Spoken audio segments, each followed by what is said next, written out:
जय शिवराय भावा. आज टेकडीवर जायचा प्लॅन ठरला होता. मग आम्ही मित्र निघालो होतो टेकडीवर. तर आमची एक गाडी पुढे गेलती. त्या वाटेने गाडी बघितली पण कुठं दिसली नाही. नितीन भाऊ पुढं चालताना दिसला. मग नितीन भाऊपाशी गाडी थांबवली. त्याला म्हणलं नितीन भाऊ दुसरी गाडी कुठे आहे. तेवढ्यात दुसरी गाडी बोलवली. नितीन भाऊला म्हणलं बस. मग आम्ही चाललो होतो. नितीन कुठल्या रोडने जायचं. नितीन भाऊ म्हणला चला एक चांगला रोड आहे मला माहिती आहे चला.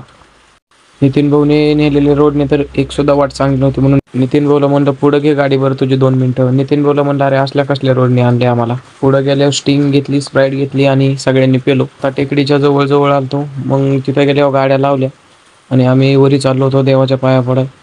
तेवढ्यात बघतो तर काय पुढं अनिकेतला एक जणांनी धरलं आणि सोडणारच नाही असं सांगितलं मला पैसे दे. मग काय अनिकेतची थोडी मजा घेतली तिनं. मग अनिकेतची मजा घेतल्यानंतर अनिकेत लाजत होता. परत तिला म्हणलं नितीन भाऊला पण धर थोडं.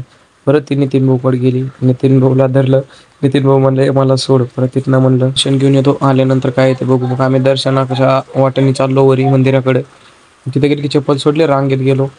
रांगेत गेल्यावर मस्तपैकी खूप गर्दी होती तिथं. मग गर्दीतनं आलो. परत अनिकेतने एक व्हिडिओ घेतला. मग पुढं जाताना व्हिडिओ काढायला देवाचा परवानगी नव्हती. मग वरच्या खिशात मोबाईल ठेवून येईन तसा थोडा व्हिडिओ काढला. आणि दर्शन घेऊन परत बाहेर आलो.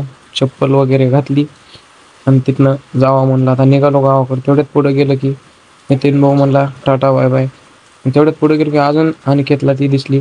मग काय तिने अनिकेतला ताणलं. मग पुढे गेलो. अनिकेत गेला पळून काय ठेवला नाही. परत मग नाना होता. नानाला म्हणजे कसा दिसतोय माझा छोटा भीम. तिच्यापासून गेलो पुढं आणि रस पिऊन घराकडे निघालो.